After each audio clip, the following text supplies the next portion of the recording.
Hi, dream it, believe it, do it. പുതിയ വീഡിയോയിലോട്ട് എല്ലാവർക്കും സ്വാഗതം. ജീവിതത്തിലെ പാഷൻ കണ്ടെത്തി ഡെസ്റ്റിനിയിൽ എത്താനുള്ള വഴികളും ഫോർമുലാസും ടിപ്സും സ്റ്റോറീസുമാണ് ഇത്തരം വീഡിയോകൾ നമ്മൾ ചർച്ച ചെയ്തുകൊണ്ടിരിക്കുന്നത്. ഇത്തരം വീഡിയോ ലഭിക്കാൻ ഈ ചാനൽ സബ്സ്ക്രൈബ് ചെയ്യുക.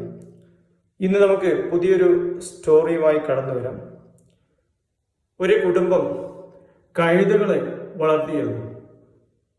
കഴുതകളെ ഉദ്ദേശിക്കുന്നത് ചുമട് വഹിക്കാനായിരുന്നു കഴുതകളെ ഉപയോഗിച്ചിരുന്നത്. അങ്ങനെ അദ്ദേഹത്തിൻ്റെ അടുത്ത് 2-3 കഴുതകൾ ഉണ്ടായിരുന്നു. ഇതിൽ ഏറ്റവും ആദ്യം വാങ്ങിയ കഴുതക്ക് വയസ്സായി, ചുമട് ചുമക്കാൻ പറ്റാത്ത അവസ്ഥയിലെത്തി. ഇനി അതിനെ തീറ്റിപ്പോറ്റുന്നത് നഷ്ടമായിരിക്കും എന്ന് വിചാരിച്ച് അദ്ദേഹത്തിൻ്റെ കൂട്ടുകാർ ഉപദേശിച്ചു ആ കഴുതയെ ഒഴിവാക്കാൻ ഉപയോഗിച്ചു. പക്ഷേ കഴുതയെ ഒഴിവാക്കണമെങ്കിൽ കൊന്ന് കുഴിച്ചു മൂടണം. ഈ കൊല്ലുക എന്നൊക്കെ വളരെ റിസ്ക്കുള്ള പരിപാടി, അതും കുറേ അധ്വാനമാണ്, അതിനും പൈസ ചെലവാക്കണം. അല്ലെങ്കിൽ കുഴിച്ചു മൂടാൻ വലിയൊരു കുഴിയെടുക്കണം, അത് തൊഴിലാളികൾ വിളിക്കണം. ഇദ്ദേഹം ഒരു ഐഡിയ മനസ്സിൽ കണ്ടു. ഏതായാലും കഴുതയെ ഒഴിവാക്കാൻ തീരുമാനിച്ചു. തീറ്റിപ്പോറ്റിൽ നഷ്ടമായിരിക്കുമെന്ന് കരുതി. അങ്ങനെ ഒരു പൊട്ടൻ കിണറുണ്ടായിരുന്നു. വളരെ ആഴമൊന്നുമില്ല, എന്നാലും ആഴമുണ്ട്. അങ്ങനെ ഉള്ള കിണറിൻ്റെ അടുത്തോട്ട് ഈ കഴുതയെ കൊണ്ടുപോയി.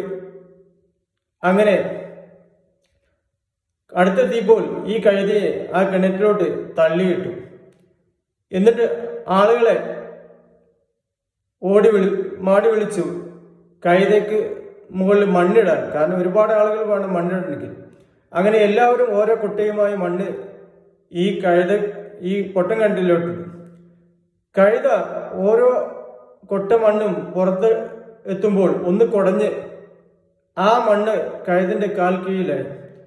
ഇത് ഈ മണ്ണിടുന്ന ആളുകൾ ശ്രദ്ധിച്ചില്ല. അങ്ങനെ അവര് മണ്ണിൽ തുടർന്നുകൊണ്ടേയിരുന്നു. ഓരോ കൊട്ടയും ഇതേപോലെ കഴുത ഒന്ന് ഷെയ്ക്ക് ചെയ്ത് തൻ്റെ കാലിൻ്റെ അടിയിലാക്കി.